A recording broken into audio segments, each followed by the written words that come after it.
So good afternoon, everyone, once again.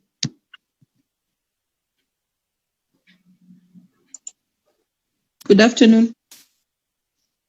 Yes, Joyce, can you hear me? Yes, I can. Okay, are we live? Do we proceed? I believe so. It's two, so we should be. Okay, thank you very much. Good afternoon, everyone.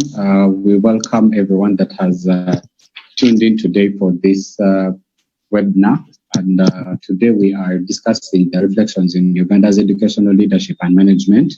We have very interesting panelists today, and I am doing this together with my co-moderator, Joyce Katende.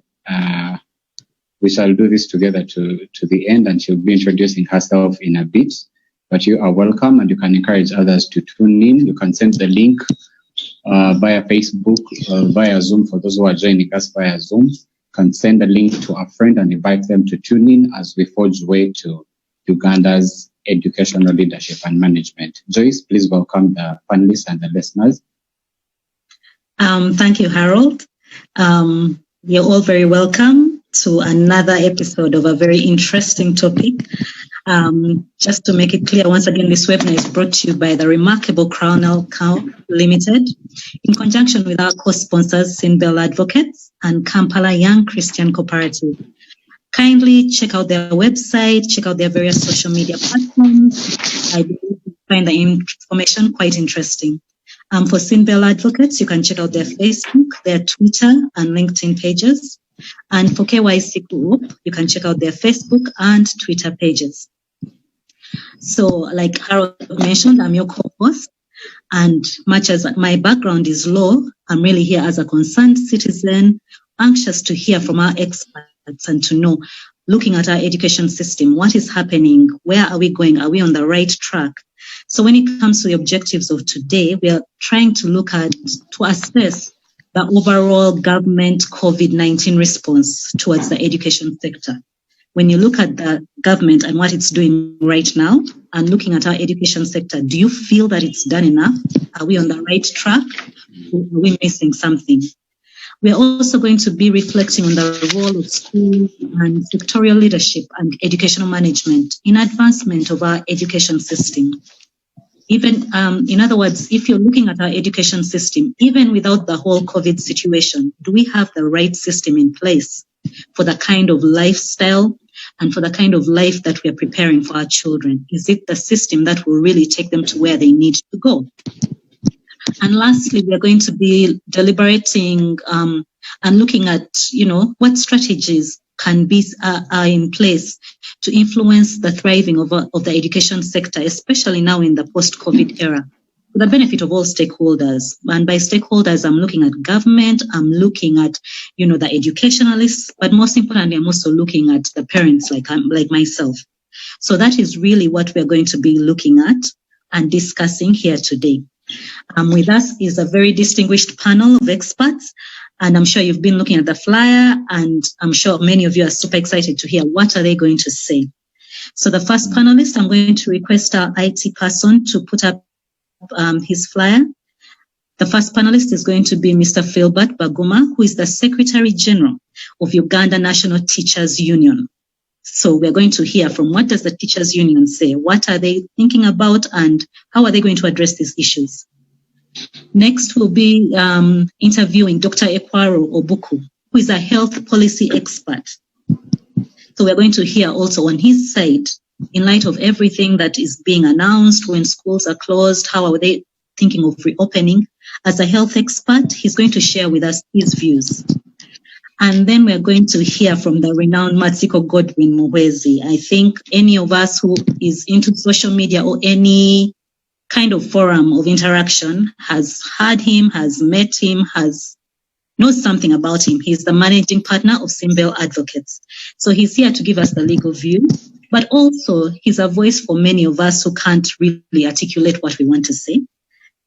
And finally, we have Dr. Clara Wekesa, who is an expert physician and parent. So she's going to give us a combined view of what an expert thinks about our whole education system and also as a parent.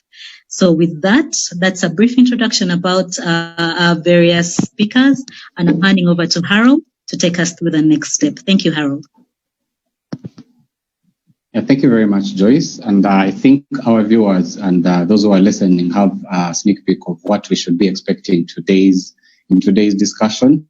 And I am personally expectant, and I am sure by the time we close, it shall be evident that something has been changed and seeds of a better education system and management in Uganda have been planted. So let's just right away dig into this discussion. Phil, but can you hear me? Mr. Phil Yes. Baguma. Yeah, good afternoon. Yes, sir. Good afternoon. How are you?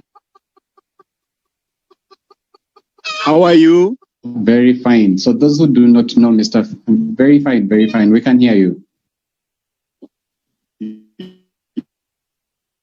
Yeah, so those who do not know Mr. Philbert Waguma, he's the current Secretary General of the Uganda National Teachers Union, and it's a formally registered and labor union for all the teachers in the country. And he has also had vast experience in working in the public sector in that capacity. And he's a seasonal educator. He's been educated in education development work at the national union level. And Philbert is also a teacher by training and profession. And it's in that capacity that we want to engage him on those different levels for a teacher who has been teaching since 1994. And he was a headmaster in that capacity until 2010 when he joined this educational management issue. So it's very pertinent that when we are discussing this topic, we involve such stakeholders that have had the experience and the touch of education. So, but that's why I want to bring you in on that point to discuss the issue regarding educational management, and specifically UNATU boasts of advocating for teachers' rights, for higher pay, and as a platform to improve the welfare of teachers. And even you have an example of Walimu Sacco that forwards loans to teachers to make sure their welfare is better and etc. Unfortunately, the past couple of months have had us to go back to the drawing board to reevaluate ourselves. So as UNATU, as the labor union for teachers, do you think enough advocacy has been done in this area? And what more can be done to ensure that teachers go to classes happy, satisfied, with a better welfare, with better pay in this quite rough patch of months that we have had due to COVID-19?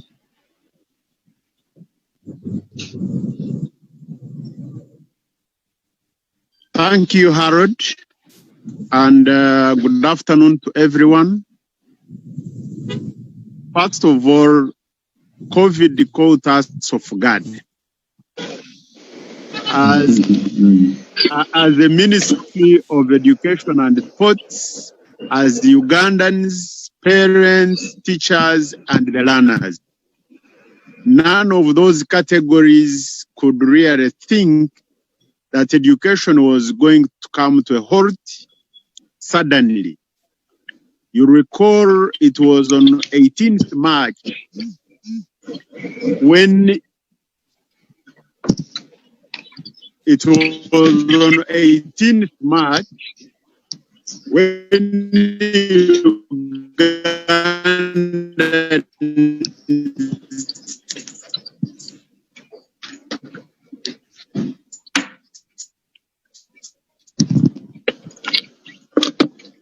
got the accident, and the president was ordered that on a midday, all education institutions should close.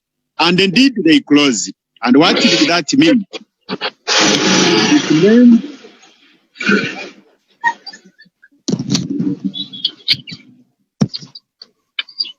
Mr. Philbert, we seem to have lost you due to network issues. Could you just repeat what you said before this break? We lost you on the point of the presidential address.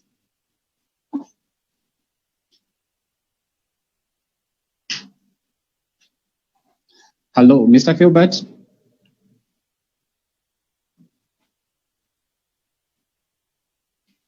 Mr. Baguma, can you hear me?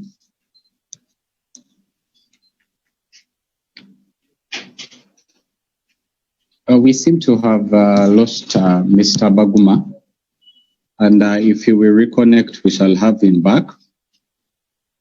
But he has been discussing very interesting topic, and the background was how COVID caught the country unawares, starting with the 18th March, where the president says, let's have more than 7 million Ugandans who go to school go back home due to this situation. We shall continue with the discussion when he is back to tackle the questions that have been raised to him. But as we wait for the clarification and as our technical team gets in touch with him to sort that, we can have the next speaker, and Joyce maybe can take us through that. When we get Mr. Baguma back, we shall proceed to his part of discussion. It's okay, we shall resolve it. Joyce? Thank you, Harold.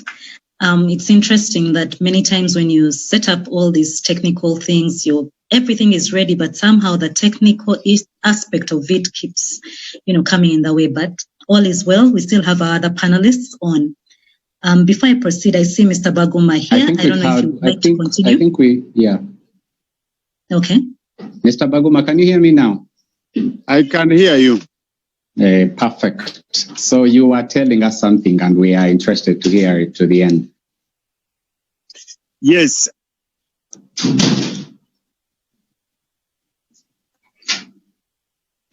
I was indicating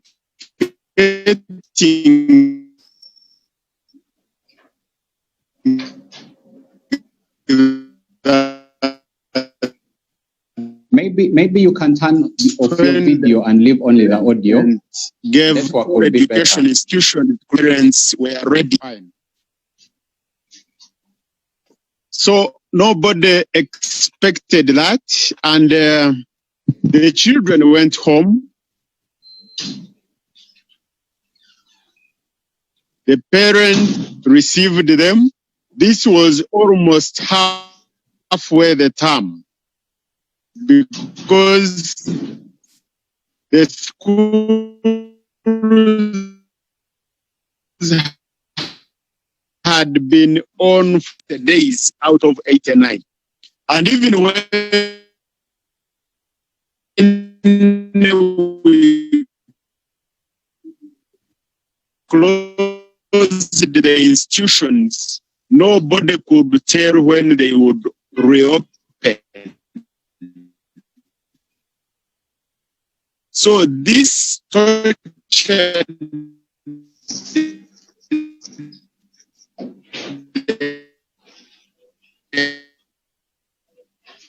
the students, the learners, because their parents expected the Ministry of Education to help, because like now you can see how the network is disturbing us. It does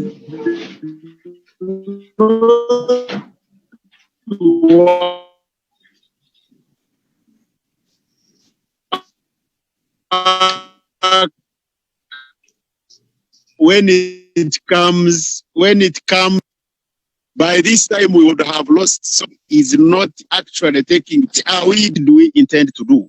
First of all, the tricky situation is we only rely on Ministry of Health to advise the government on when the schools should be reopened. And as such, it makes the planning very, very difficult. In a sense that the schools were closed for some time without even school managers going to the schools because it was total lockdown. When they eased the lockdown, they are contradicting circulars from Ministry of Finance, where I'm afraid we have to lose. Ministry of Finance is saying all the Hello?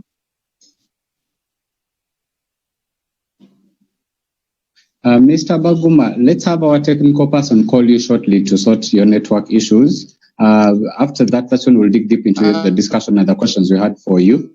But for now, let's have Baguma's mic muted as we sort the issue. And Joyce Katende, you can take us through the next panelist as we sort the network issues with Mr. Baguma. Kindly.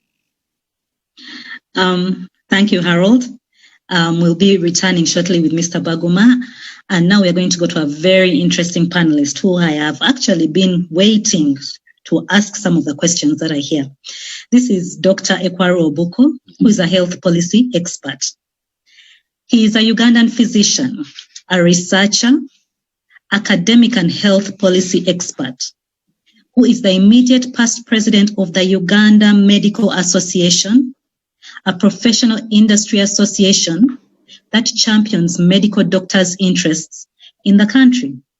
He is also currently a doctor of philosophy, a philosophy candidate at Makerere University College of Health Science in collaboration with Makerere University. Dr. Ekwaro Obuko also teaches a course in systemic reviews as part of his Master in Science in Clinical Trials on a long-distance program at the London School of Tropical Medicine. He also teaches a course in evidence synthesis in the Masters in Science in Clinical Epidemiology and Biostatistics at the Makerere University, Uganda. Dr. Obuku, you're very welcome to this platform. Could you say hello to our listeners? Hello, how are you? Thank you very much for having me here. I'm so sorry. I'm in Nakawa Market here. I found myself in a shop shopping for mattresses, and I had forgotten totally about this meeting. Good thing with technology I'm using in my phone. So I'm not going to use my video very well at this time because I'm in the shop seated. No, that is very understandable. We are simply happy to have you here.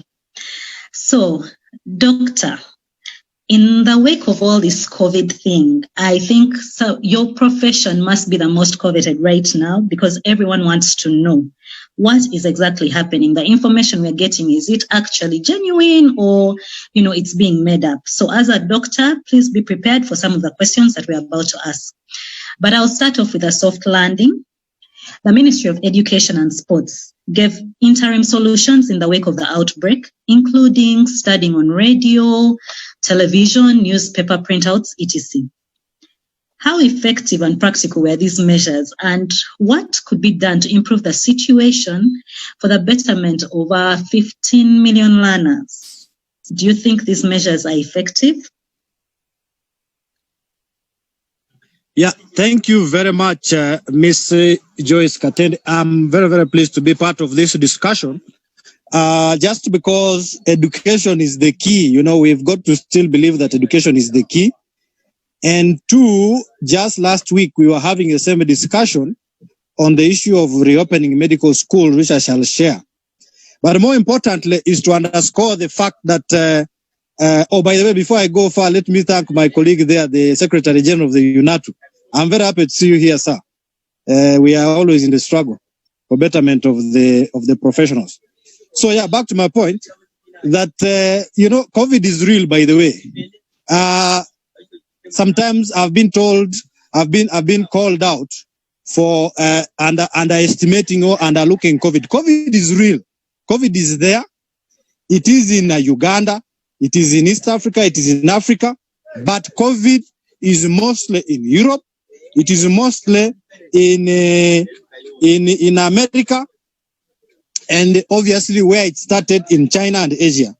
So what COVID is to America and Europe is what malaria is to Uganda. So that is just it. There are mosquitoes in Florida, for example. I don't know whether they still carry malaria, but the whole of USA does not use mosquito nets. Okay? There are mosquitoes in Australia causing dengue fever, but the whole of Australia, they don't use mosquito nets. So similarly here, there is COVID, and the baseline risk is very low. And at that time, we were making this argument, was saying, no, maybe the money we are putting in masks, $20 million, it can go elsewhere. So just to underscore the fact that COVID is there, and we have received 2 reports so far, it has killed 2 Ugandans. The other important point, obviously, is relation to education. I will give you the perspective of medical school. Medical school, you learn by doing. A doctor learns by attending to patients. There is nothing like simulation of a cesarean section operation. It is real. When you are doing internship, you must attend to a mother who is pregnant with an obstetric emergency. Then you do the cesarean section. That's how you learn under supervision. Similarly, the clinical year starting from undergraduate. Now, when it comes to postgraduate or master's degree in medicine, you are actually working. It is not the classwork that matters. It is what you do in hospitals. Having said that, there is no need to shut the university when it comes to examining the clinical students in postgraduate learning. Because anyway, they are already qualified doctors who have come to do a master's. And if they are not working in these hospitals as students, they will go back where they are employed and still work. So they should progress. With this during this period. Now, the question of Ministry of Education in Uganda and schooling. I have a candidate in P7. I am very concerned. I have one in S1 who finished P7 last year, has gone ahead. That one I was relieved.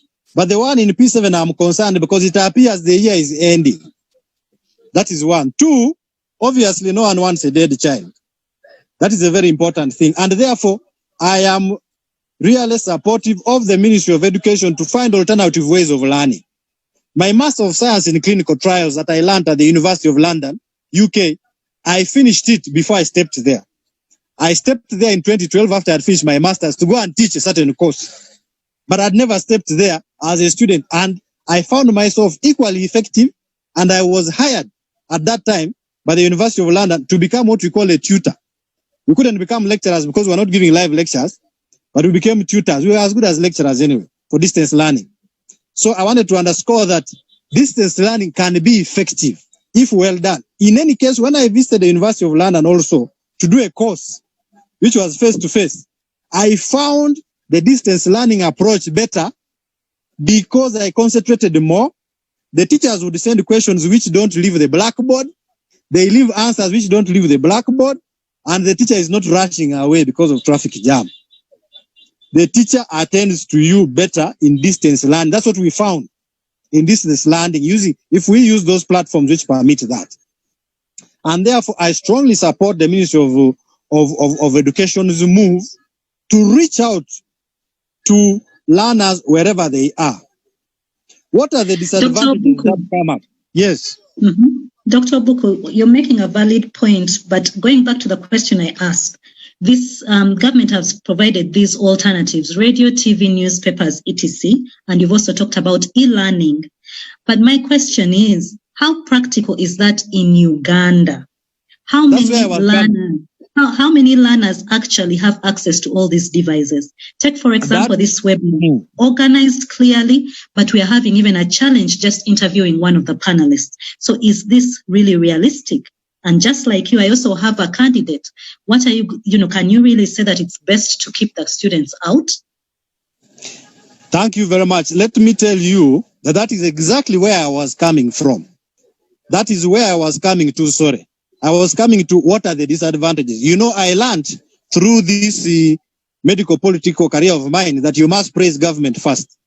Otherwise, people are sending, different messages that Obuku is very negative. No. So I was doing that part of first appreciating what government has done before I give alternatives. That's what I was doing. And I found that preamble is very, very important to put yourself in good books. Otherwise, people might think, the government might think you're just anti-government, which is not the case. All of us want the best. I mean, my child does not belong to any political party. I don't belong to any political party. But we use the same road, the same health facilities, the same schools. This morning, I have just finished assessment of my 3 youngest children in Aga Khan. They were doing distance learning using the Microsoft Teams. I can tell you Aga Khan is ahead. But even then, we had challenges. I had to be there. Basically, my wife goes to work, okay? And one person doesn't have to work in order to supervise the children. So that is one of the challenges, that the parent now becomes the teacher. And therefore, the parent in essence gives up employment, which could be okay when there is no employment. Many of us have lost jobs. So that's one challenge. But then when the Aga Khan people were doing this, I asked them that what about the parents who cannot afford computers? Because for us, we were lucky. We had bought video games, and the video games could were compatible. But if it was a question of buying new computers, we would not have been able to. So again, the investment in the infrastructure by parents is going to be heavy. Number 3 is the equity in all this and falling within the Ministry of Health of Education guidelines. Aga Khan has had to stop this program at the end of this month, July. And I supported the Ministry of Education because Uganda must move as one. The Sustainable Development Goals were crafted around the failures of the Millennium Development Goals. And the theme is leave no one behind. And what strategies has Ministry of Education done which can work? One is to first of all create policy environment. 2 is to provide for the tools.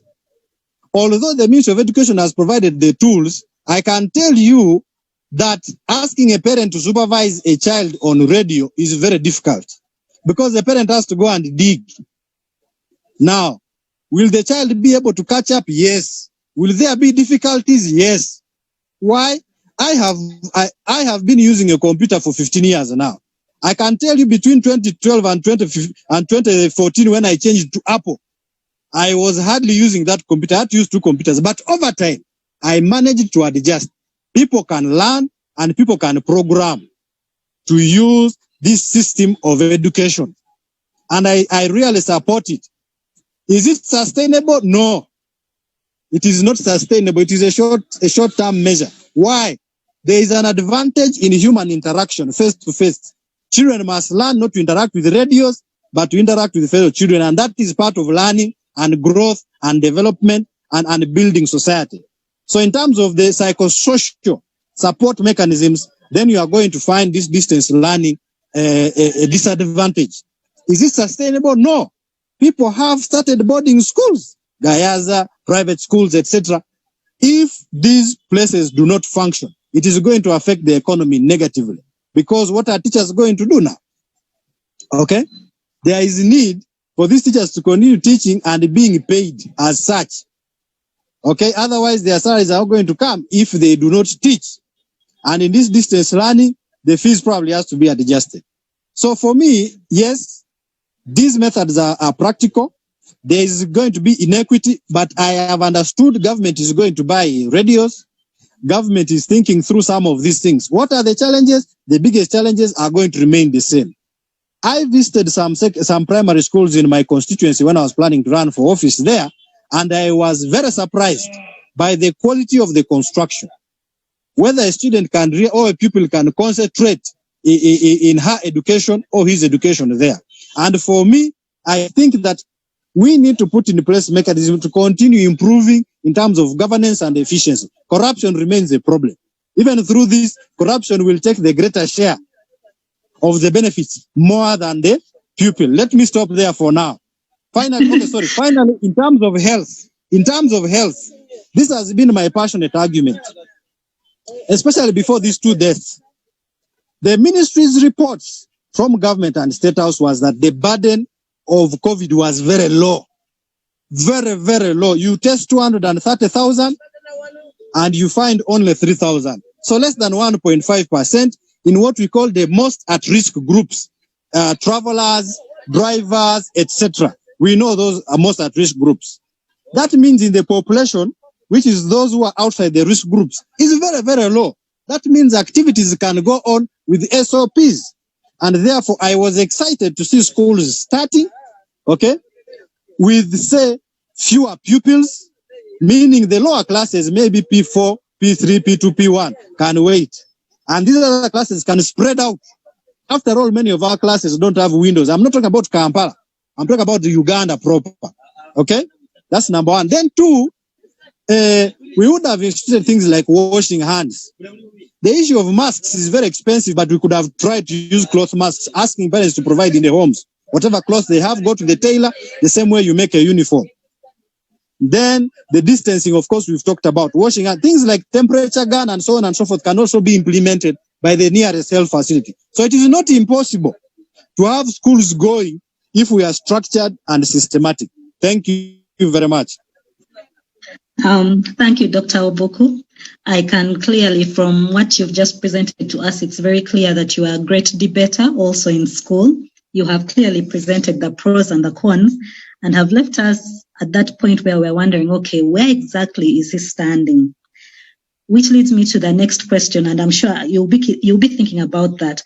In your earlier submission, you mentioned something that was interesting. You said that COVID-19 in Uganda or in Africa, particularly Uganda, is kind of like malaria in the US. Now, having malaria in the US doesn't mean everyone in the US has a mosquito net.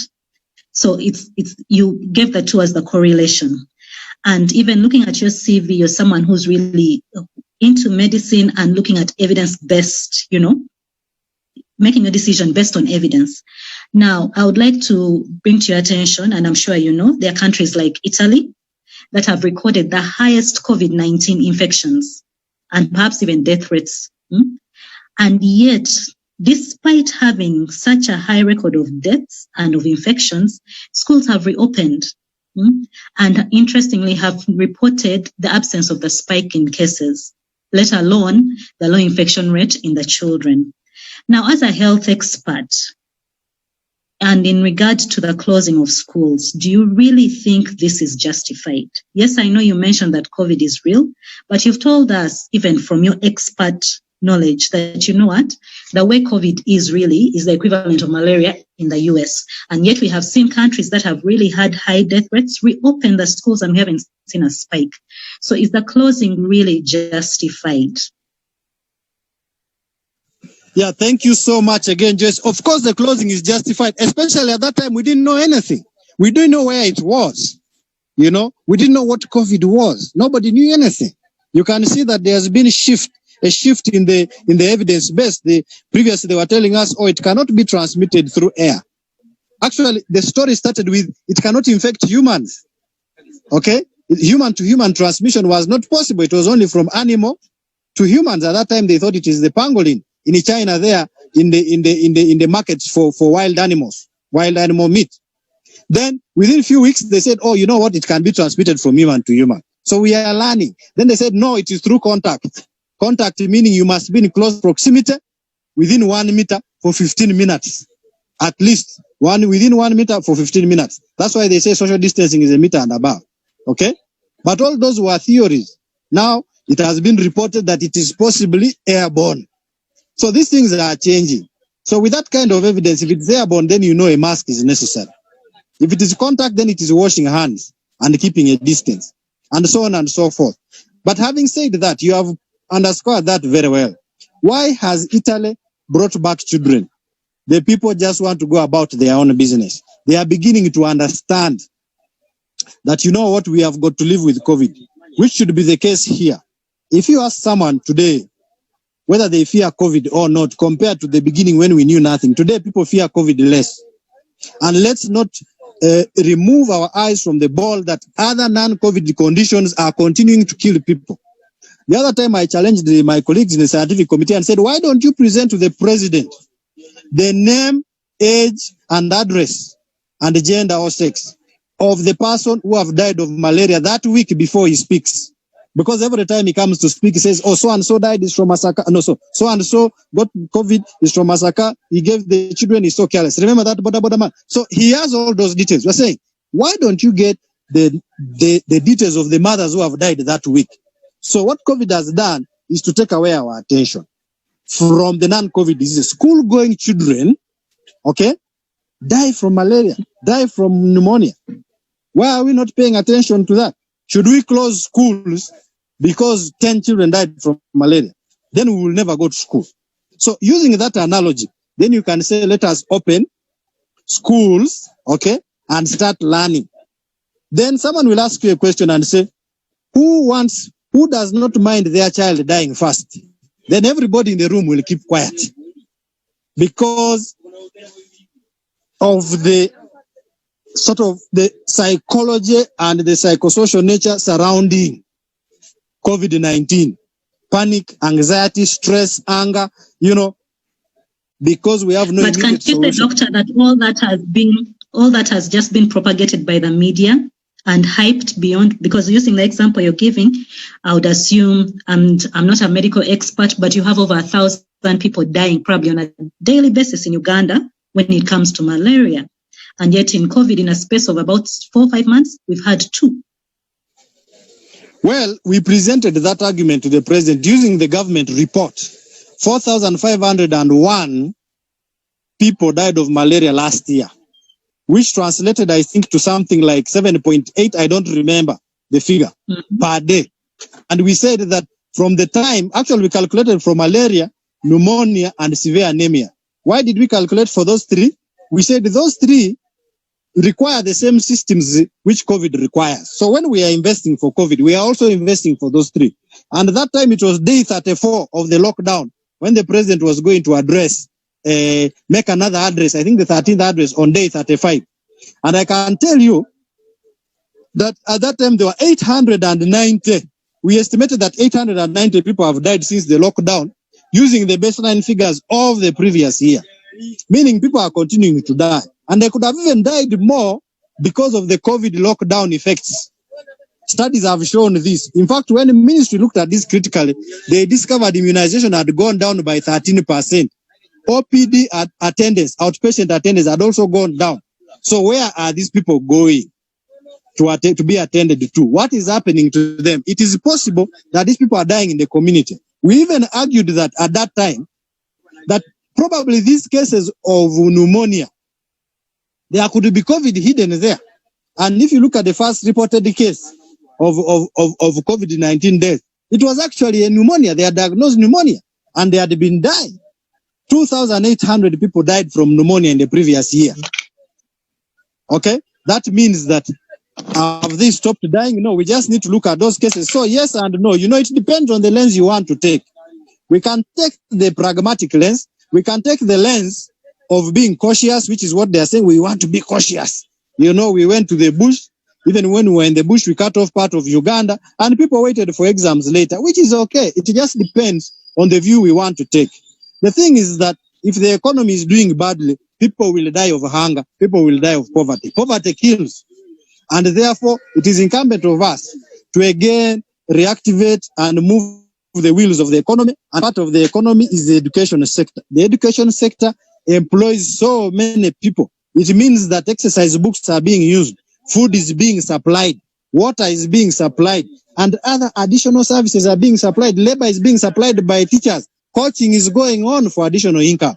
So really, education is one of those sectors which drives the economy, and shutting it down for a very long time, I don't think is the way to go. Whether we should open now or not is the call of the president and his wife, who is the Minister of Education. But from an expert point of view, we can open schools safely. Okay, thank you so much, Dr. Obuku. It's good that you've concluded on that. There will be more questions coming in, but right now I'm going to give you a short break so you can take some water. And while I hand over to Harold to ask a few questions to our next panelist, please don't go away. Please continue watching and following us on Facebook and that's on the Crown Elco Facebook page. And please check out the pages of our sponsors. That's Crown Elco, Sinbel Advocates on Facebook, Twitter, and LinkedIn, and Kampala Young Christian Cooperative. That's on Facebook and Twitter. So over to you, Harold. Thank you so much, Dr. Obuku.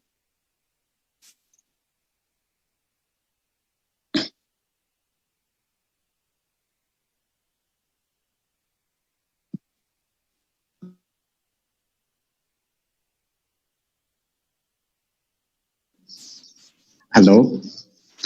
Yes, Joyce, thank you very much. I was saying that I pity those who debate with Dr. Obuku on the other side. They must be facing it very rough. But he has been very insightful in some of the things that have been appearing on TV and other media houses concerning the disease and the policy that the government has been taking, and on education and even other sectors. I see Mr. Philbert is back. Mr. Philbert, can you hear me? Yes, sir. Welcome back to civilization.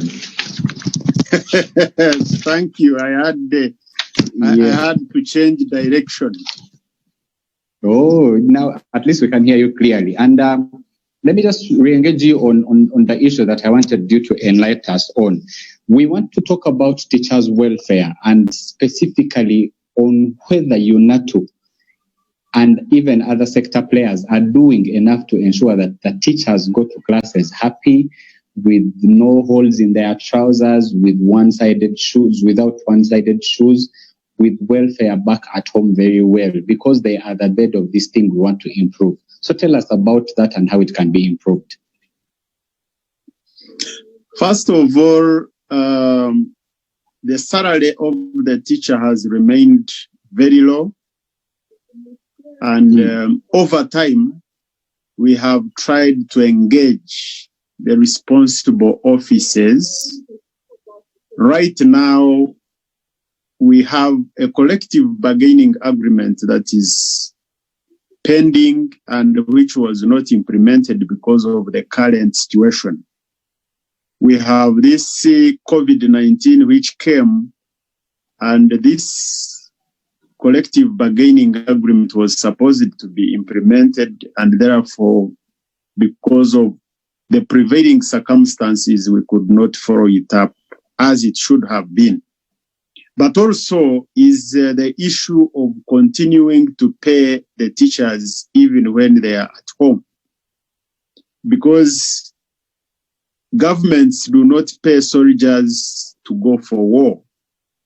But even when there is no war, they are supposed to be paid. You continue to pay for the soldiers, yes. And therefore, closing the schools does not call for stopping the salary of the teacher.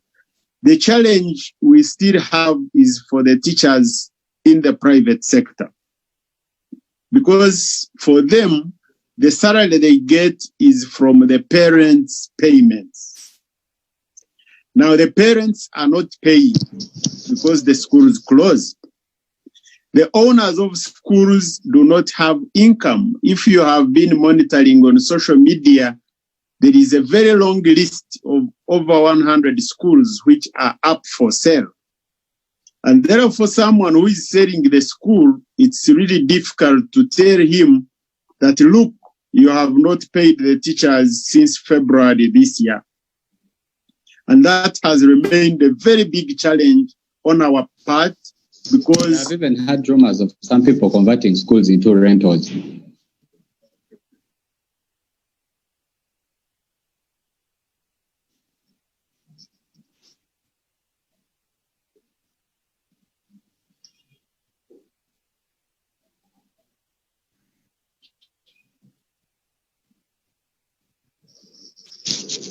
Hello, Mr. Baguma. We seem to have lost you again. Can you hear me?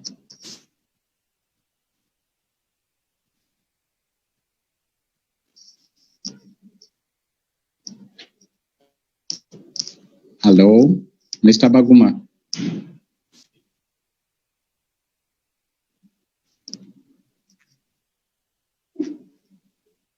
We seem to have lost Mr. Baguma once again. We apologize for the inconvenience in the network. And I think as we wait for him to come, we shall dig deep into the next expert or the panelist. And I don't know whether Mr. Godwin is online. Mr. Godwin, can you hear me? Yes, I can. I beg your pardon? Kindly confirm if you can hear me, Mr. Matiko. Yeah, thank you very much. Our next panelist, finally we have the video of Matiko Godwin Muhwezi. He's a managing partner of Greenbell Advocates, and a little bit of the background is that Godwin started his legal career as the African Renaissance Fellow secondary to the United Nations, the Dispute Tribunal, and he also worked as a legal associate at Verma, Givran and Company Advocates before moving as the in-house as general counsel. And Godwin also worked as a legal officer for the securities of Bank of Africa and for Bridge International Academies as a manager of legal services, and later for Phoenix International as global associate legal counsel. And he has also previously tutored law students at Uganda Christian University. So as you can see, he's a man of vast experience and expertise. And his areas of focus for our listeners and first timers are on social impact investments, public law, tax, infrastructure, public-private partnerships, and mergers and acquisitions, energy, banking, finance, aviation law, name it. So we are talking to an expert. And Godwin, if you can hear me, I'm sure the smile is saying thank you, but I shall take that. But if you can hear me, let's talk about this topic in line of budget allocation and government programs, because we have had the NRM government set up programs like UPE, USE. We have had the government sponsor students at universities and bring up those little programs in order to improve the education system and the outlook of the whole sector. So in terms of the budget allocation and those government programs that we have talked about, do you think, in your own opinion, that the government has done enough to shape our education towards what it ought to be? And if that is a yes or a no, what lessons are there for us to pick from the devastating effects of the coronavirus pandemic? Thank you, Harold. So that's just introduction. This discussion is very interesting, and good to hear what Dr. Buko and the other experts have been saying so far. To piggyback on what Dr. Buko said, just to answer your question, I think he raised a very funny conclusion when he said that whether schools open or not is dependent on the president and his wife. He's the Minister of Education, but from the scientific point of view, schools can certainly open.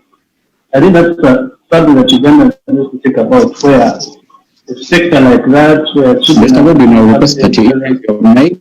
Your volume is a little bit low.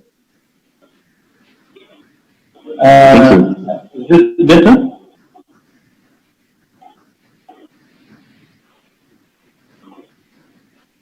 Is this better? Yeah, that's better. I can hear you now. All right, thank you. So I was saying that from what Dr. Buku said, it's interesting that we have the scientists saying that it's safe to open schools now, but the decision is based on a family decision by the president and his wife. And that means that there's a disconnect between what the Ministry of Health is doing and the Ministry of Education in terms of the guidelines that are coming out. In terms of the budgeting, which is what you asked, obviously you see that from the previous budget allocations, there's been a decline from in 2012 to 2013 financial year. We had over 14.6% of the budget to education. It has now gone as low as 11%, but still at 80 billion for what we are having is a very big challenge. This topic in line of budget allocation and government programs, because we have had. So you find that a lot of this money that is allocated is given to UPE and USE, and it's even not the only allocation. You have a lot of grants, you have a lot of money coming in for some of this program. But the evidence that is coming out is that learning outcomes from USE and UPE are being affected for various reasons, such as absenteeism, quality of teachers, overcrowding, and a lot of gaps in the pedagogy. So that means that government has to be very honest and still support the private sector, because if all investment is going directly to the public sector, that is the public schools, and yet when you look at the performance, you can still see that the private schools are giving a big contribution to the outcomes. Government needs to rethink its strategies on that. And that means that we have to evaluate, instead of saying that we should spend more in USE or UPE or all these other programs. The question is, for the money that we spent what has actually been done. When you look at structures in the schools, let's say the infrastructure, we do not see exactly that TPE schools are built better despite the budget allocation. When you look at the teachers, the commitment to learning, the learning outcomes, the resources, there is still a gap from the budgeting point of view to actually what is implemented. It would even be possible that in arrangements the government has partnered with private entities under PPP, the investment has been clearer and necessaries have been easy to measure. So the lessons that we can learn from this point is that there is a big budget to these government programs to support education, but the mechanism of accountability and ensuring that you actually get value for money have been lacking. And now what's happening at this point, obviously we know that private schools are affected more because, as Philbert has said, incomes have been lost. But if we continue to pay USC teachers, if we continue to pay UPE teachers, what is the best in terms of the taxpayer? The taxpayer is spending this money and people are getting salaries, but children are not studying. Why not instead set up a fund and maybe through UNATU or through the circles of the teachers and say we are taking care of all teachers, because it's not only government teachers that contribute to education, it's not only private teachers. And then so okay, let's first give at least salaries for teachers or have salaries for the next 6 months. There have been some strange directives where the ministry just comes up and says you should pay teachers. But if you're telling private entities to pay teachers without Mr. Godwin, we seem to have lost you. Can you hear me? Yes, I can hear you.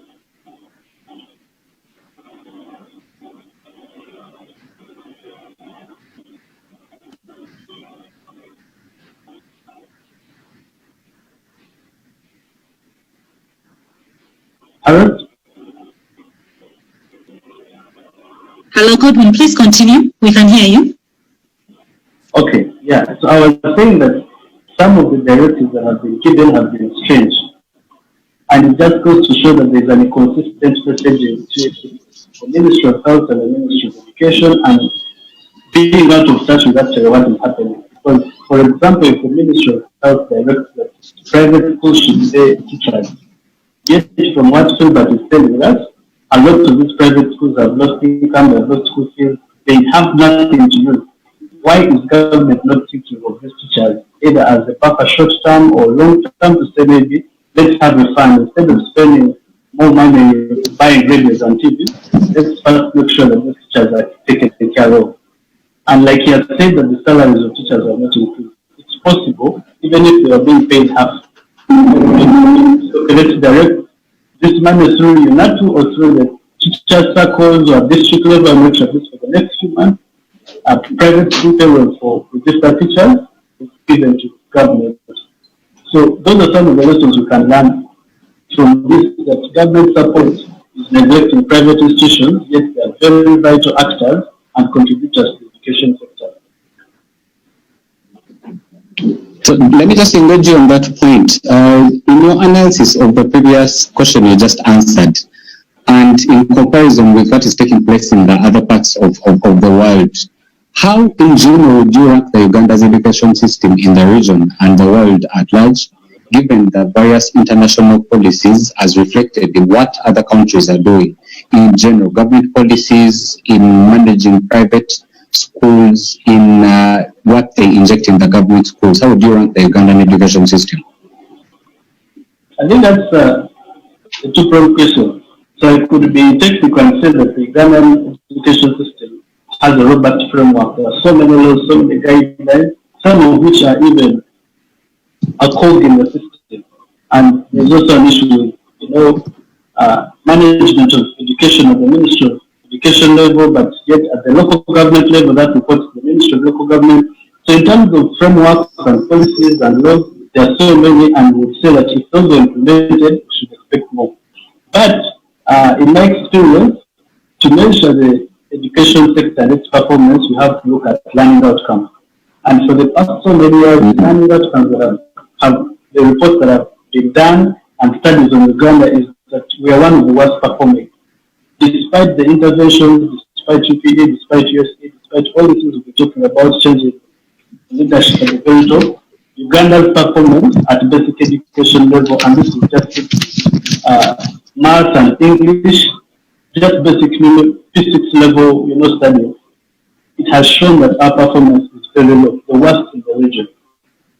So it begs the question: do we want to pass more laws, to have more stringent management, or to actually evaluate if our education is providing the pipeline? For example, when you look at the policy of automatic promotion, to come and pass a policy and say, despite whether the child has passed or not, they should be promoted to the next class. What human resource pipeline are you building? Because then you're not basing on the skills that you need for the marketplace, you're just basing on an academic care going by.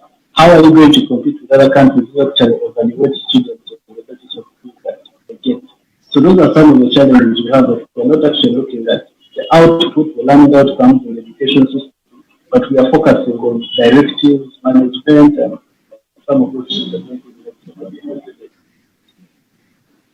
Very insightful. And as a policy analyst and being blessed with the experience that you have in the area, I want you to enlighten us on what people call the academic systems. We see in Uganda that what dominates is kindergarten, primary, and then high school, and then university. But we've seen other nations invest in the academic system of education based on specific talents and vocations, where our child is groomed from ground zero to be something that they see that they can perform better in. So is it time as a nation we ventured into the same as to nurture talent and vocations compared to that orthodox primary, high school, university kind of education?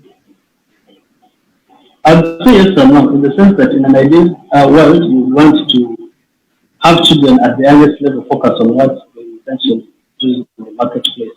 But we also have to be sensitive to the culture that we have, where we have maybe first to second generation students now, where their parents are not educated. So we have an illiteracy level that is higher than some countries that are focused on skills. And you can see that the challenge with copy-pasting systems that you're not culturally sensitive, because when you look at the example of Shira Motors EV, you see we just get students who have just done 4 years of electrical engineering and tell them they're going to buy an electric car. So government gets a lot of money and puts it behind such a project.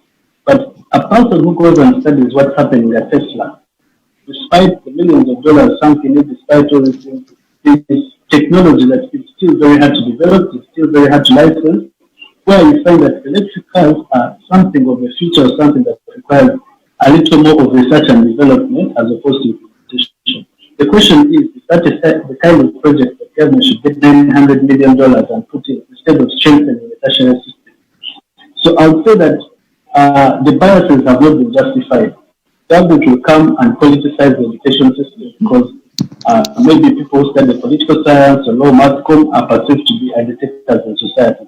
And so you put a lot of money into what you call the sciences, but you do not have the job market to accommodate these people. So we have a lot of frustrated science graduates because there's no market for them. And yet, there are some skills that you know that regardless of where you're a scientist, you need to have communication skills, you need to have financial skills, you need to have basic skills to make you survive around. So we can introduce academy level training as a skill set. In schools, add a bit of maybe accounting, a bit of basic sciences, basic arithmetic, regardless of what's happening. But to overhaul the whole system and say we are doing academic training, when you're not sure that there's a sufficient manufacturing industry or production industry to accommodate such skill set, it's full harder for the country to get to this point. Oh, very interesting. And before you go away, I have a last one for you. Let's talk about technology as a major player in education. And in light of COVID-19 and what really took place in Uganda, we saw some of the elite institutions try to play in with technology. There are examples of Law Development Center, for example, that you know about, and even some what people describe as first-class schools tried this technology thing, but still we had the parliament persistently against the move, as what Dr. Ebuk was saying, that if we are moving, let's move together. So do you think that we as a country have failed to embrace the use of technology in our education system in general? Yeah, absolutely. And just to give you context, I worked with an education institution for about 4 years, trying to introduce education at primary school level. And I've also lectured at TC. So we introduced this e-learning given before COVID. For the 4 years that I was there, we do some, e-learning platforms and issue some assignments and some assessments online. But what was most outstanding when the COVID issue came up was a whole Minister of Education coming live on TV and demonstrating that she did not know what e-learning was about. And that tells you what the whole sector, the problem in the whole sector, because you have the whole university that has been piloting e-learning for maybe 5 years. These are professors, you have IT systems, you have licensed software, you have licensed research platform, and then the person who is your regulator does not understand the basics of what you're trying to do. So when such a technology becomes handled in a time when physical interaction is not possible, as a university you'll be expecting primary support from the regulator. But rather than simply trying to first understand what's happening, our directive was no e-learning. And also it goes to show that it's not an issue really with the ability of the people, the university, the schools to embrace technology, but the oversight framework is very wanting. Because, for example, when you say that let's just buy television and radios, the person giving such a directive has failed to buy masks, has failed to buy food, education, radios and TVs, even if it was just for news or listening to talk radio, are very expensive, more expensive than all these other things that they have failed to do. But also when you look at the people in the villages, they will need batteries, they will need electricity, they will need to know when to tune in for this or the other. And again, you say, okay, if the issue is that you do not want people to be together, if you send one radio per visit, what's going to stop people from being on one radio station or one radio piece listening? It just doesn't make sense because that throws away your social distancing measure, and then you wonder, was that even practical in the first place? So governments have refused to embrace steady developments in technology because what technology helps, especially like at a basic level, even if schools are going on, is simple things like tracking absenteeism, harmonizing pedagogy, making sure there are no knowledge gaps, but it cannot replace the physical interaction that a teacher does. It cannot replace supervision. A lot of the interventions that have been given have fallen through the cracks because you find that parents are required to be home to supervise the children, yet they are paying school fees, the materials are coming also, the internet, and the same as the parents. Should I stay home and become another teacher without the training, or should I go and work and make it up? So I think that we could have embraced the step-by-step development in education, at least maybe at the university level where the e-learning is possible, and say, okay, how do we need to support GCU or Macquarie, and say, maybe let's give them a fund to offer a few computers or LDs to subsidize the cost of the students. And maybe let's do separate semesters to have this rollout. And with such interventions, the evaluation is not to say, okay, what more can we do? How can we scale? Because with that, even the universities will be able to continue teaching and get income to cater for some of the other issues that are happening, like teachers being laid off and institutions closing. So, yeah, we still have a big problem in understanding what role technology plays in the education sector. And in terms of actually need that sort of intervention, we are just copy-pasting things that we ask them to work.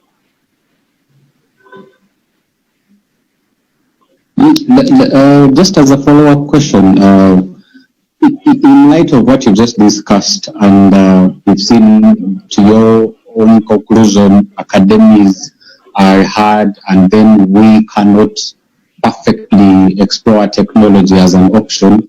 And then we have had the president say many times that we may have to wait until we get a vaccine to reopen the schools. And then the practical bit, as you've been discussing, is that use of technology is hard. So we are in that limbo as a nation. So the practicability, even after the vaccine comes in, what is your take on the bearing on that whole thing of let's wait for the vaccine? Bearing in mind, for example, the Immunization Act of 2017, which would come in handy to operationalize the directive, bearing in mind that we are not sure when the vaccine is coming. Maybe you can just throw a word or two on that aspect in 2 minutes, and then we shall get to the next panelist. Yes, I think on that I'm totally with Dr. Obuku. We can totally open school as is regardless of all this trouble going on, because we've seen it happen in Tanzania, we've seen it happen in Italy, we've seen it happen in countries that have been worse affected. So the issue is not vaccine or no vaccine. Besides, I think that at some point people will even challenge this vaccination issue, because even the mandatory vaccination narrative has constitutional issues, has legality issues, and so you cannot Exactly. affect the whole economy on something like that. Besides, I think some of that demonstrates that the president sometimes either ill-advised is not aware of what he's talking about, because countries that have been doing research in things like this for longer than us are not anywhere close to coming up with a vaccine. What makes him think that Uganda has better chances of developing a vaccine when we've never developed anything to eradicate malaria, we've never done anything to eradicate HIV, but something as novel as this COVID that is still mutating and still being analyzed, somehow we think that Uganda is going to advance better than everyone else. So there's a big challenge on that. Besides, there's also a cost implication. If a vaccine for something like that comes up at this point with what's happening, unless we are going to set up for substandard options, which has been seen, for example, in testing kits, we have been, we've seen faulty test kits being dumped into Africa. We can have these side effects of some of those things, and we are getting things we cannot afford, we are getting second-hand things which have a worse impact. I think that we should be benchmarking on countries that have resumed life normally without relying on a vaccine, relying on waiting for things that nobody can guarantee and nobody can trust that will solve the problem.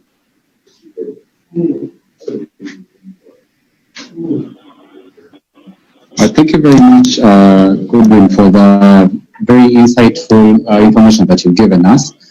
We've discussed a series of things, and I am sure that he has shed light where there was a little bit of darkness and shadows.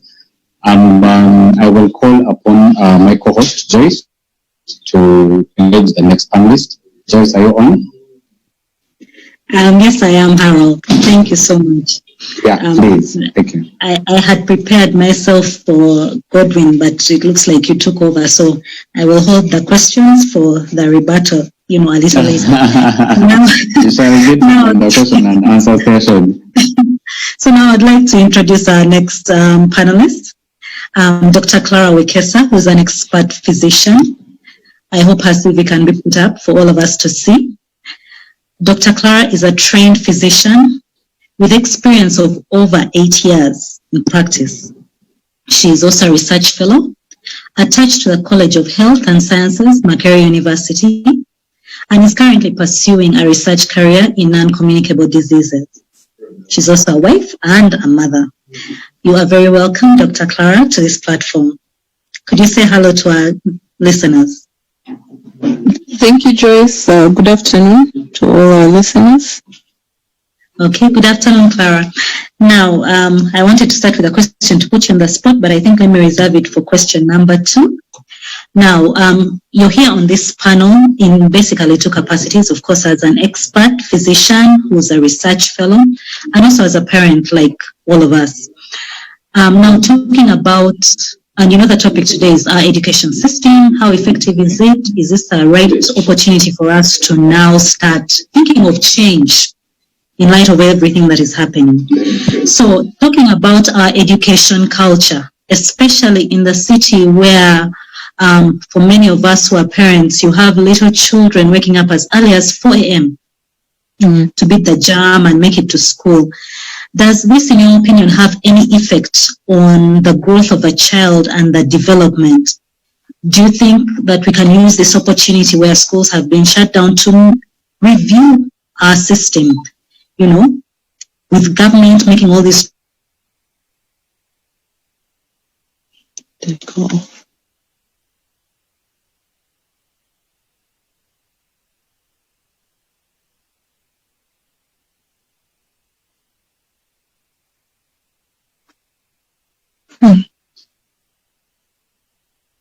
Hello?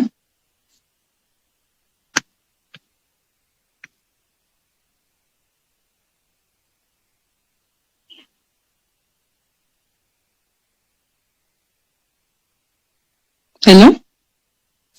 Yes, can you hear me? Yeah, I can hear you now. Yes, were you able to get the question? I stopped at the part where you're saying if we could utilize this or optimize this time to review our education system. Yes, because prior to this, what has been happening is, and I'm sure our listeners can relate, is you have a child, you have a 5-year-old, you have a 6-year-old having to wake up at 4 a.m. in order to beat the jam and get to school in time. So I'm wondering, you who you're a parent for one, but more importantly, a physician and a researcher, do you think that kind of lifestyle for a child affects their growth and development?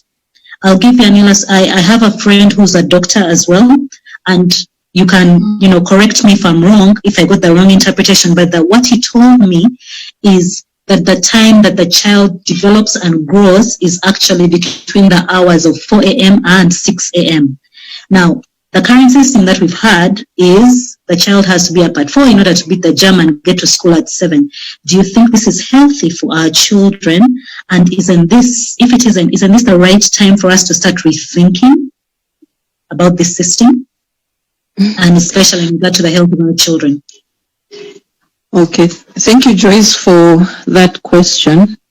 I don't know if I will tackle that question as it is, but in my opinion, yes, it does impact child development. I mean, I'm specifically talking about what we are trying to adopt, and in my opinion, I hope it's not long term when we're thinking about e-learning and IT-based means of learning, like my colleague, Dr. Obuko, mentioned that e-learning is effective. Yes, I think it is effective for adults in particular, because children of a certain age have particular attention span.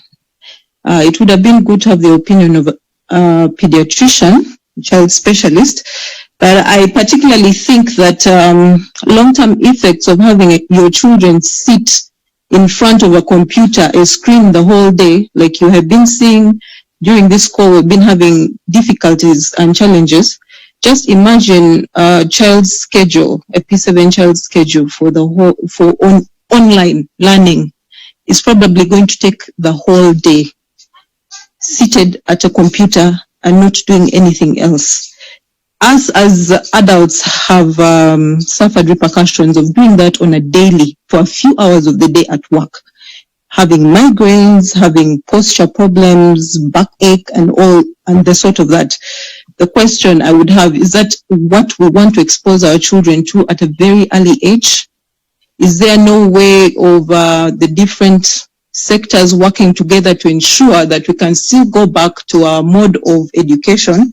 Probably children don't have to wake up that early, do something about the transportation and the chaos in town, so that you can have children go to school quite early, or better still, have schools within your living environment that are just as good as the school you would have wanted to take your child to. So for me, the e-learning, I have reservations, especially for children, for those reasons. And also being in the field of non-communicable diseases, where we're talking about sedentary lifestyle, is exactly what we're exposing our children to at a very early age. And it is, I think we have seen, even as parents, that childhood obesity is quite common these days. And by doing this, we're just facilitating all of this. For us to wait for problems in future, our children are going to develop diabetes early, they're going to develop hypertension early. So there's a lot of thought process that has to be put into these decisions. Even in terms of mental health, I think you have seen this. Kenya has been reporting that a lot of the adolescent girls are getting pregnant during this time. We have those statistics as well in Uganda. So different sectors need to come together and think about how safely we can open schools, as has been discussed. That's my opinion. And as Dr. Obuko also alluded to, a school environment provides for other advantages just by association. Children associating with their peers helps them to pick up certain concepts and life skills, how to share, how to resolve conflict, how to build even leadership. Leadership is built at a very early age. Yeah, so we deny them all of these. I'm just wondering about parents who, for example, have their children or have one child and live in a bungalow. And all this time during the lockdown, the child has been secluded. That definitely must have some kind of impact on their functionality. Whether we don't see it immediately, we just might experience it in the long term. So what kind of individuals are we developing for society later on? So those are my concerns as a parent. And as he said correctly, most of us are working. You cannot exactly dedicate a lot of time to supervising your children. Not all of them are in the same class. Do you as a parent possess all those teaching skills for all those varied subjects for all your children? You're basically giving up your career for this. So those are my thoughts.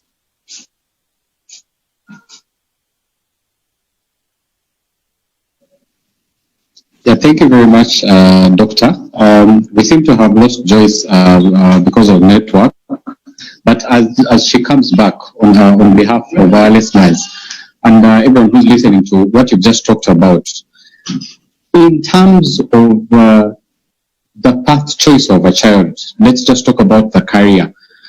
We have had our traditional setting as Ugandans and even as Africans to dictate what my child will do, what he will study. I am a lawyer, I want him to be a lawyer.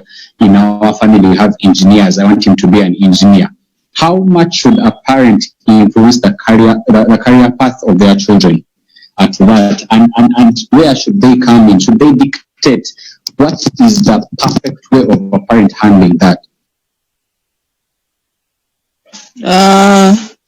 I personally came from a family. My father was a lawyer, and I do have lawyers in the family, but we were never influenced. I think for me, it would be best to, especially at an early age, try to understand the strengths and the interests of your children, and then try to develop them along that line.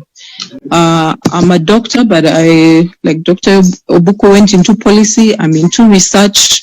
We have different experiences. I know there's that traditional thinking of the traditional professions, lawyers, doctors, engineers, but there are other career opportunities or ventures that are cropping up that are very relevant for the time. For example, I would assume during this COVID time, the people who have had a blast, for lack of better words to say, would be the IT-based people, because everything is turning IT-based. So I would advise parents to read into the times and then guide their children along that, along what they see. We shouldn't have traditional thinking.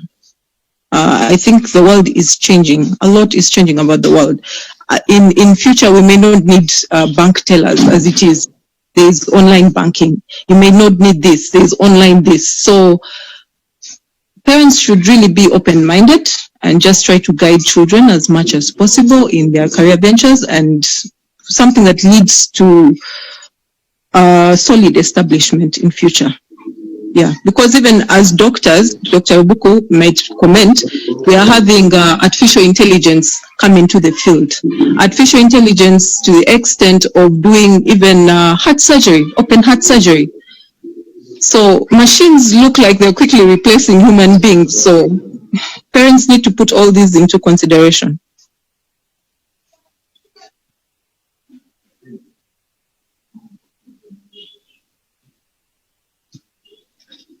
Thank you. But let me just have a follow-up on that.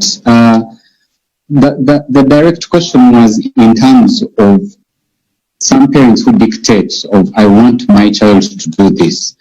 And then those who defend it say that these children are excited about these things and may be blinded by their youthfulness. So I just wanted you to tackle the point of where the parent should stop in terms of directing their child. As a parent, I don't think you ever stop directing your child. Children are children even when they are married. They're still your children. You can only give guidance. When they're young, it's easy to dictate, and tell your child do this and do that. But when they reach a certain age, you can't really dictate. I know personally a colleague who took a full course of medicine, 5 years, simply because they were instructed by their father.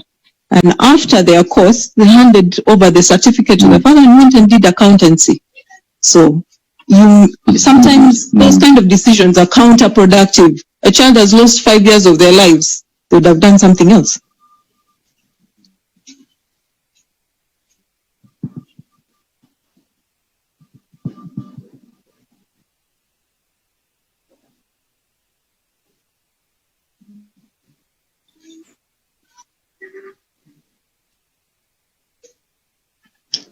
Yes, doctor. Hello? Doctor, can you hear me? Yes, I can hear you now. Yeah.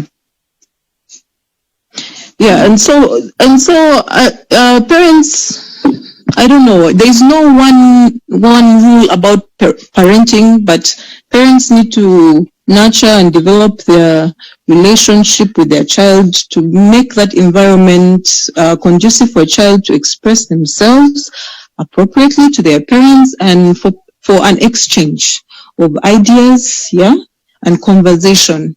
Because for sure you cannot completely dictate over a child when they get to, say, university.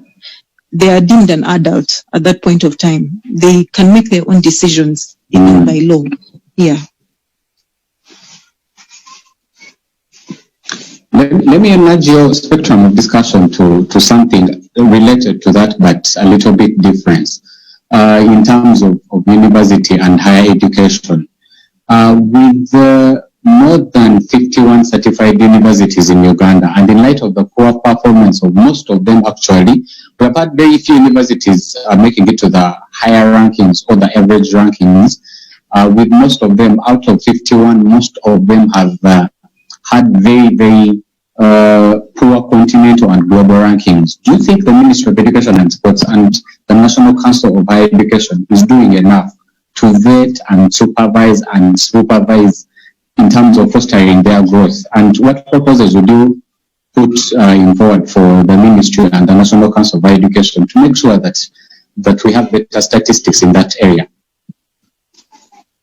What you say is true. There are a lot of universities. I can relate to my field in medicine. Not so long ago, it was only Makerere and Bara that were graduating doctors and pushing them out in the field. And then now we have several other universities. And there has been varied experiences with people from these other universities. I think the people in those institutions are doing the best they can. I think government can also give support in terms of quality control and ensuring that certain necessities are in place. I think one too many times, and Dr. Obuku can illustrate, you've seen interns rioting or striking because of lack of this and lack of that.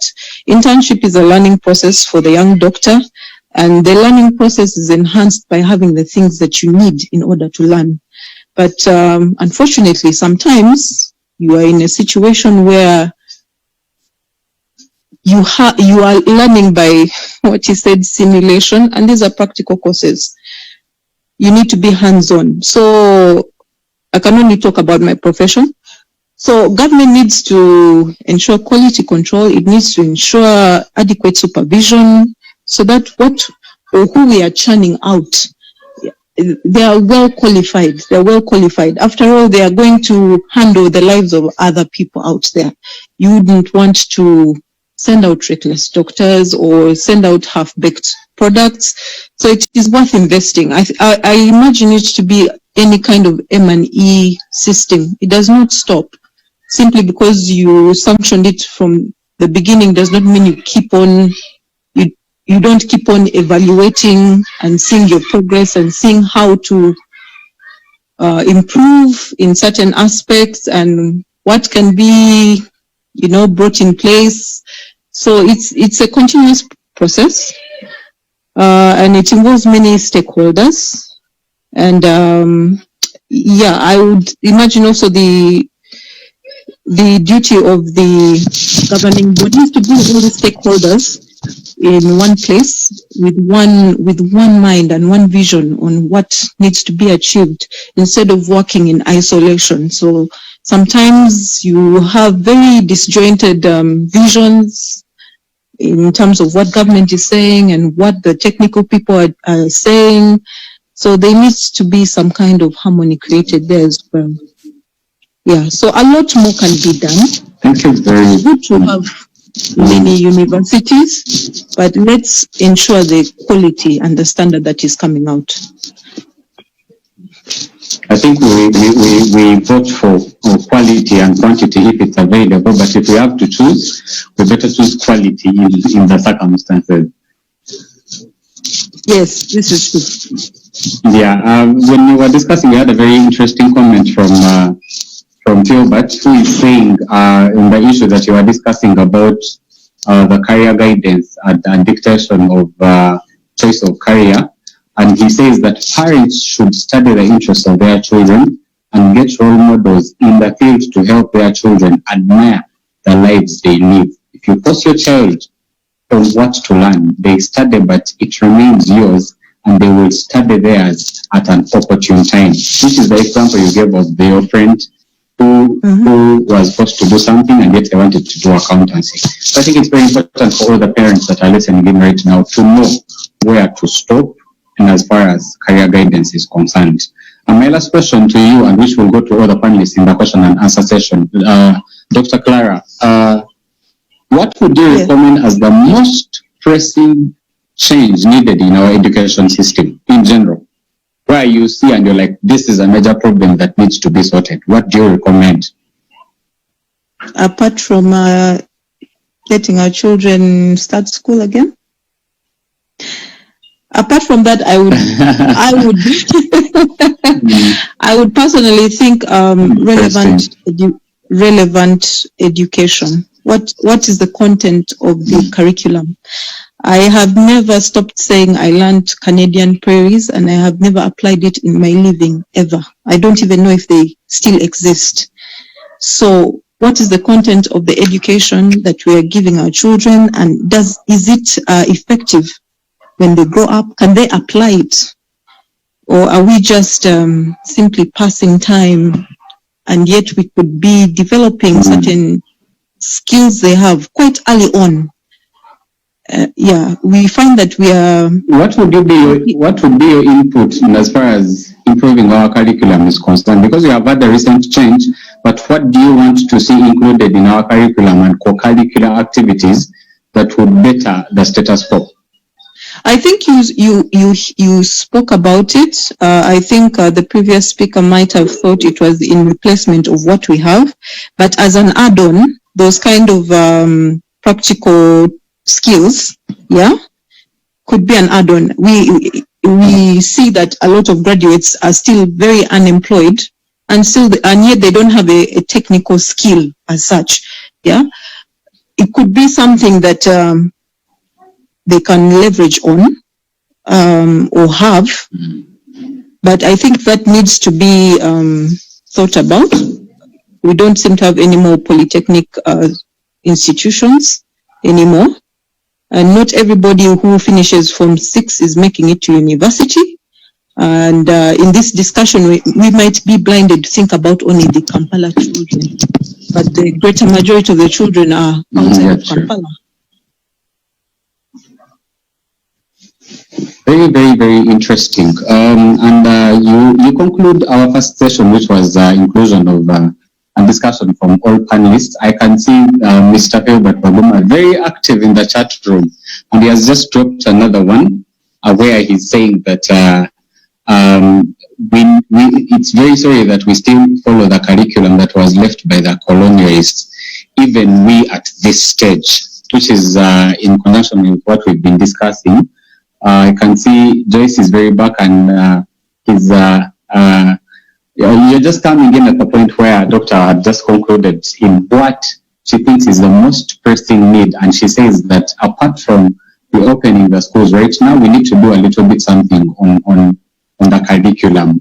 Those who are just tuning in would like to tell you that we are supposed to have Honorable Seungu, but he's bedridden and he's in hospital, and we can continue to say a prayer for his quick recovery and perfection.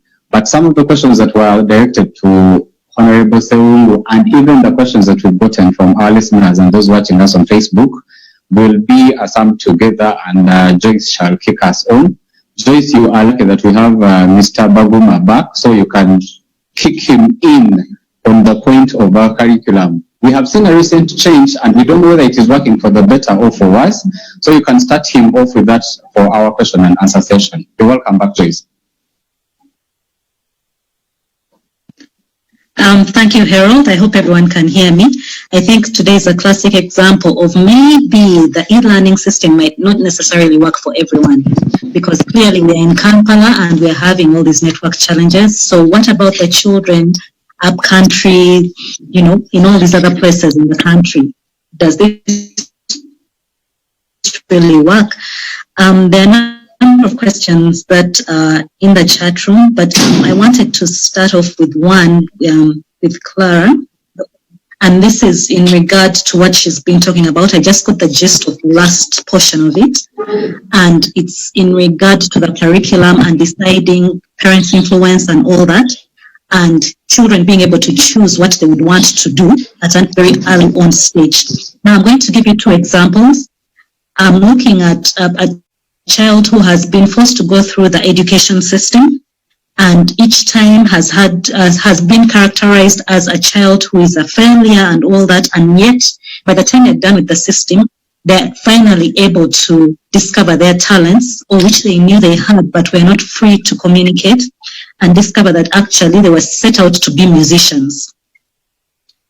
Now, I wanted to know your take on that. You have been now the other, a parent who has decided, yes, from my young child, I can see that my child has interest in music. And so from here on, just go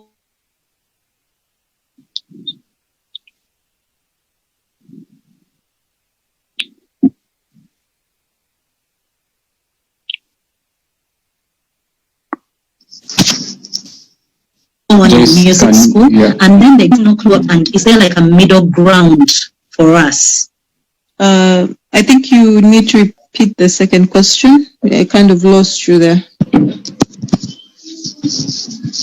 My question was, I was giving you an illustration of two extremes, whereby you have a child who has been brought up in a family where the parents feel that, they need to go through this curriculum in order to have a secure future, only for them to discover after years in university that, of constantly being told they're failures in school, only to discover that actually they were meant to be musicians.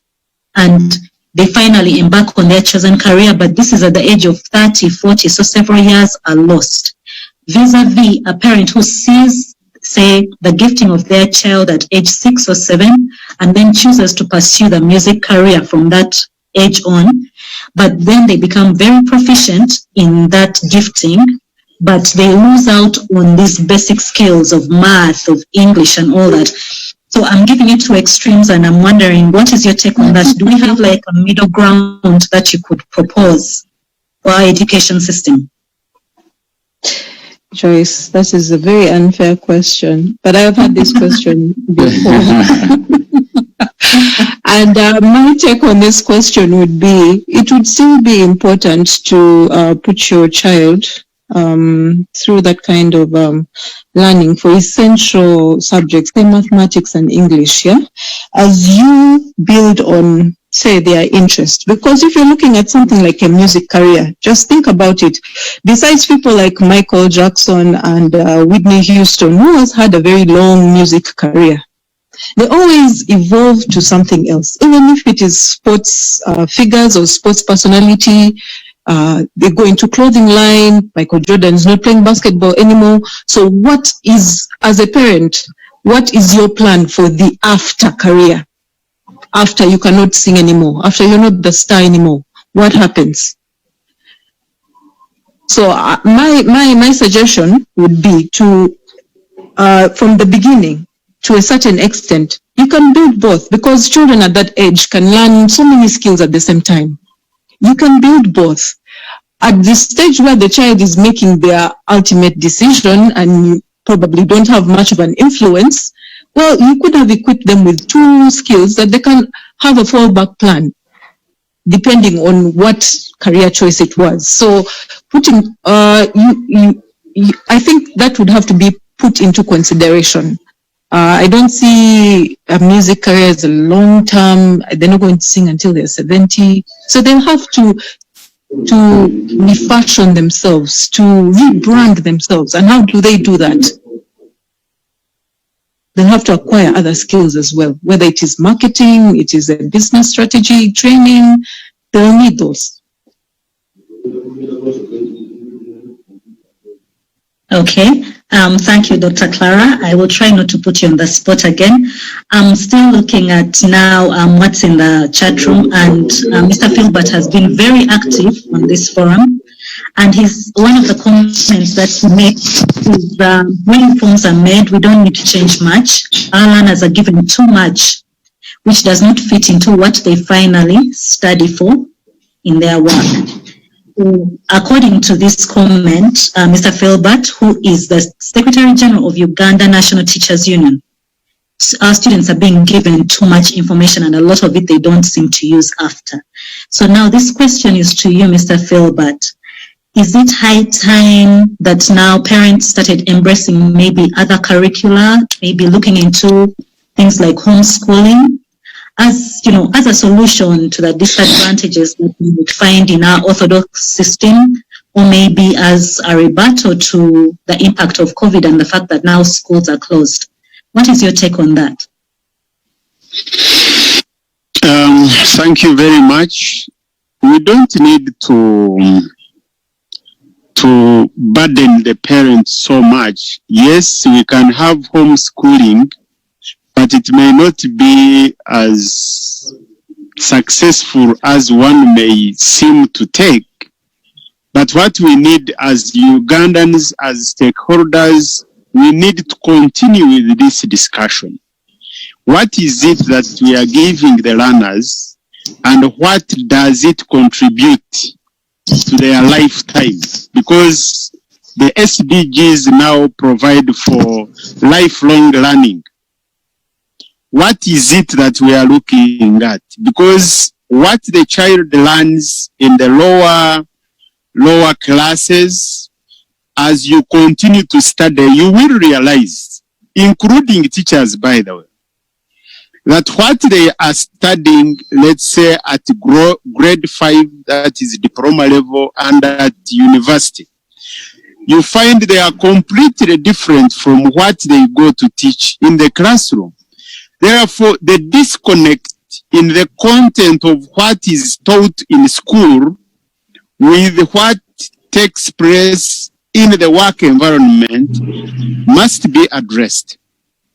Unless we address that, then we shall continue to look at children and we call them failures. They are not failures. It is simply that we have failed to identify their strong areas.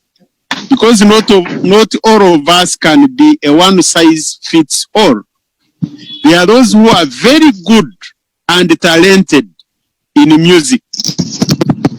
But in the primary where they are studying, there is no examination for music. And then you say the person is a failure. But when they get out of school, you find them, they are successful people. You might find someone is talented in football. There is no examination for football. But you will realize that the school system will now rank this learner as a non-performer, as a failure. They will even give him or her so many nines. But this person can make life in another field.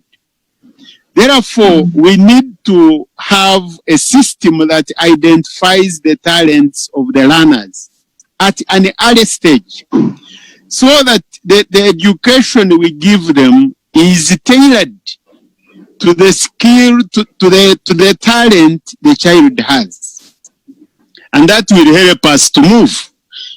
Even when you look at our graduates from these tertiary institutions, from universities, some of them are said to be weak, but they may not necessarily be weak, but what they studied is not what they are talented in. But because there is no option, they go for what is there. And therefore, that is the discussion that Ugandans should engage in, so that the curriculum we have is a curriculum for Ugandans, not a curriculum for those who bring money and say we want you to reform the curriculum, and then they show the direction we should take. And to me, that is the most important thing that we should look at now. Okay. Thank you so much for that comment. There's actually Pauline Odongo in the chat room who says, Mr. Philbert, thank you so much for bringing us on board. National Curriculum Development Center should be very inclusive and consultative when designing the curriculum. And I think that is what you're trying to say. And I think you're rightly placed as Secretary General to really air the views of you, the teachers, and seeing the impact of what you're teaching and how it's actually affecting our students. Which leads me to another question, which is part of what we've been asking a lot of the other panelists, and what's really the elephant in the room. And I want to hear your opinion on this. With more than 7 million Ugandans being school-going citizens, you're the Secretary General of the National Teachers Union. What would you propose? What is your stand towards the reopening of these schools? Because we have heard from a lawyer, we've heard from doctors. Now you who's you're representing the teachers. What is your stand? What would you propose? First of all, the challenge with our Ugandan schools is that they don't conform to the current SOPs. When you look at the school setup, if you go to most of the schools, you will find we have enrollment, in some cases, over 100 learners. Over 100 learners in one classroom. Now, when you look at the guidelines from World Health Organization and from Ministry of Health, they are insisting on social distancing. They are insisting on hand washing. They are insisting on sanitizing. They are insisting we must have temperature guns. Now, when you look at the SOPs, it brings a very, very challenging situation to the school setup. And we don't want to be on record that we demanded that the schools reopen, and then the positive cases increase, and tomorrow they say you are the ones who said you want to be there. We want to be guided by the scientists, like I heard the doctor saying, because they are the ones dealing with the situation. The first death in Uganda was a medical worker. We need to know to what extent is the danger of COVID-19, so that when we open, we already know that our schools are congested. So if they are congested, what is going to happen with the social distancing? Obviously, if you apply social distancing, very many schools cannot open. We have secondary schools which have got about over 5,000 learners. So when you apply social distancing, how many schools will you have in one school? If you look at a class of 60, if you apply social distancing, it would mean you need about 3 other classrooms, and those will be 4. The 4 classrooms will translate into infrastructure. The 4 classrooms will translate into more teachers. So as teachers, we are in a dilemma. We are very ready. We are psychologically tortured because we are supposed to be teaching and we are not teaching. We are concerned about the learners. The learners are really suffering.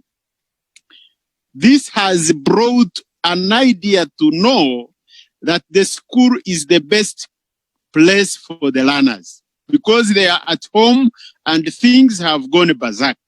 You have had those who have been impregnated, others have been married off, others have gone for petty jobs. We are right now talking about 7 million, but by the time we reopen, the numbers will have dwindled. And therefore, the scenario we are in is a very, very funny scenario. But for us as teachers, we are more than ready. But the challenge is the government needs to rethink. First of all, this time of lockdown should have been used to prepare for the reopening. But I don't see much being done because even the government should have come up with a supplementary budget to support the schools because very few schools can implement the standard operating procedures. If you say the hand washing facility should be the one which is foot operated, how many of those can you find in our upcountry districts? If you need soap to wash hands, how many schools will buy soap on a daily basis? If you talk of temperature guns, it means if you have an enrollment of 1,000 learners in one compound entering the gate, you will need to have about 5 temperature guns so that you don't waste time in the lining to measure the temperature. 2, these temperature guns also need to be regulated. Otherwise, people will buy once. I have been to some places in Kampala where you go, you find the security person has a temperature gun. They put it on you, it does not read. They try the second time, the third time, and they say, you go. So we don't want such a scenario in a school setup. And therefore, government needs to do a lot more than what it is doing now.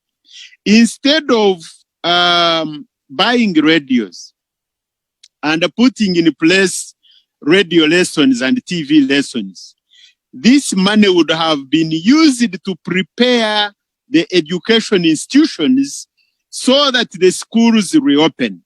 Otherwise, currently, there is no learning that is taking place. There is no way children can learn on radio, P1, P2, P3, P4, and you say they are listening to the radio learning. No way. It doesn't work. We can have e-learning when we have e-learning infrastructure in place. There is no infrastructure in place, and therefore, a lot of money is being spent, but little is being achieved in terms of access to learning, especially in the rural setup. And therefore, we need to look at all these issues. But for us, if the scientists today said the curve has flattened, or if they came up and said it is now safe, for us as teachers, we are more than ready to go back and teach.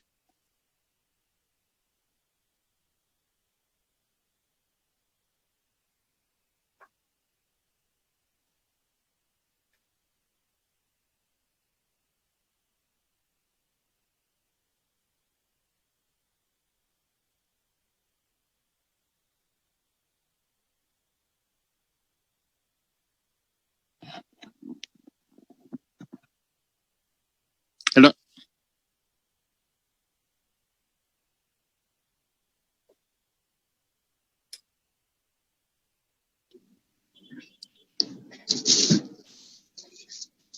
Mr. Baguma, can you hear us?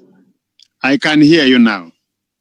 Yes, yes. So thank you very much. That's very, very insightful. We can go on and on, but because of time, we'll have to cut you short on that as we wait for your turn to answer one or two questions at the end. I don't know whether we have Masiko Godwin online.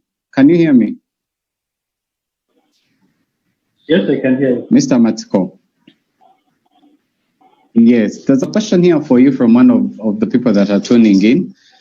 And it's on legislation. So in light of the fact that there are very few passed acts by Parliament and even very few pending bills relating to education, do you think the Parliament has done enough to help steer the nation's education in the right direction? In a minute or two. Yes, I think in terms of the laws, we have enough laws for the sector. The question, though, should be, okay, does Parliament have relevant oversight on the current leadership of Ministry of Education? The answer is no. The few times we've had Parliament serve on the Ministry of Education, not much has been achieved. I think that goes back to the question of whether the frameworks we have in place are sufficient for Parliament to check different institutions when they actually need answers. At the moment, I don't think Parliament is in a position to intervene in the education sector.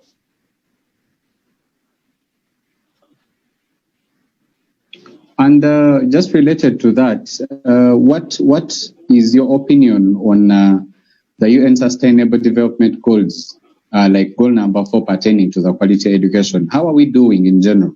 In a minute or two for that one too.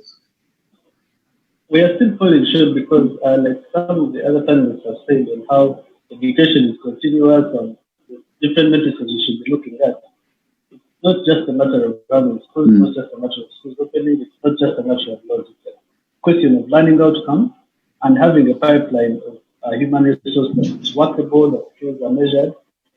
And so we are falling short on most of those parameters. Tensions that we come up with in such times, such as radios and TV, instead of long-term sustainable situations like strengthening the technical institutes and putting up some more skilled courses in schools, shows that it's not just that we are falling short, but our commitment to seeing some of these SDGs through is still wanting.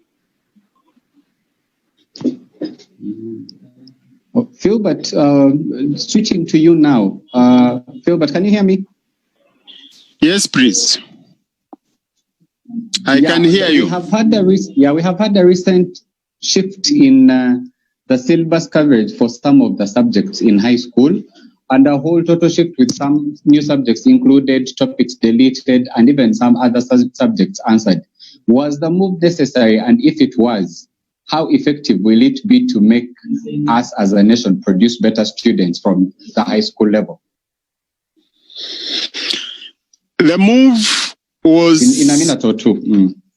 The move was necessary, but the problem was it was brought when we were ill-prepared. And therefore, because of ill-preparedness, we may not achieve much. You remember when they started implementing it, there were no instructional materials.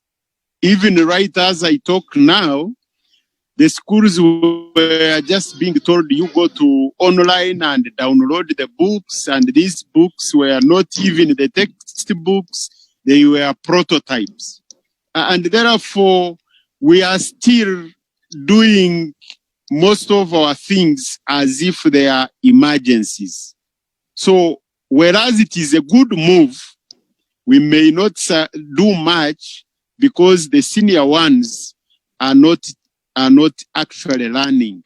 Even the teachers were not prepared enough to handle the new content and methodology. Thank you very much. Do we have Dr. Clara on? Doctor, can you hear me? Yes, I can. Yes, I can hear you. Yeah, there's a question here for you from, I think this is a parent that is asking that apart from the non-primary role of shelter and payment of school fees that has been taken on as a traditional role of a parent in upbringing of children, what more can be done by the Ugandan parent to be part of the children's educational life apart from those roles that they have known to be theirs? In 60 seconds, please.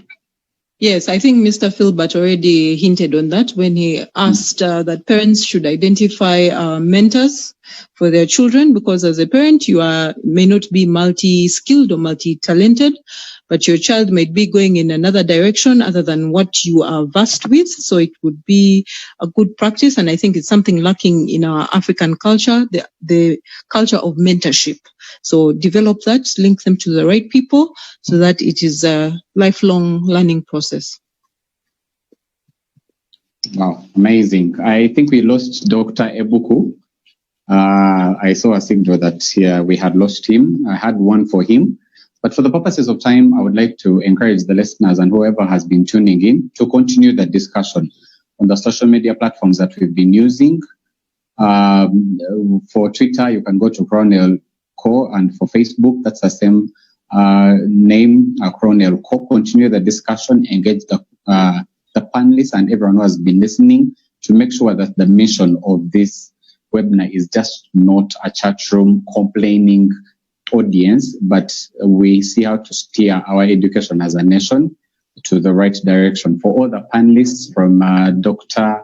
Clara to Mr. Godwin Muhwezi, Mr. Philbert Baguma, Dr. Ebuku, and Honorable Sewungu in absentia, we would like to thank you very much for participating and choosing to take part of in this discussion. And we are sure that the seeds we have shown to our nation shall be picked on by the sector players and those that make decisions in these different offices to make sure that we really set face to the nation that we want to see in this major mountain of influence, which is education.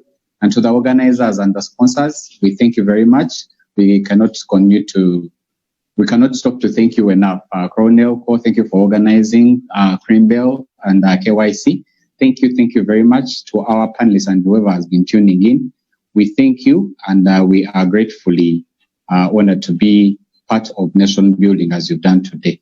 But for now, we have to close it at that.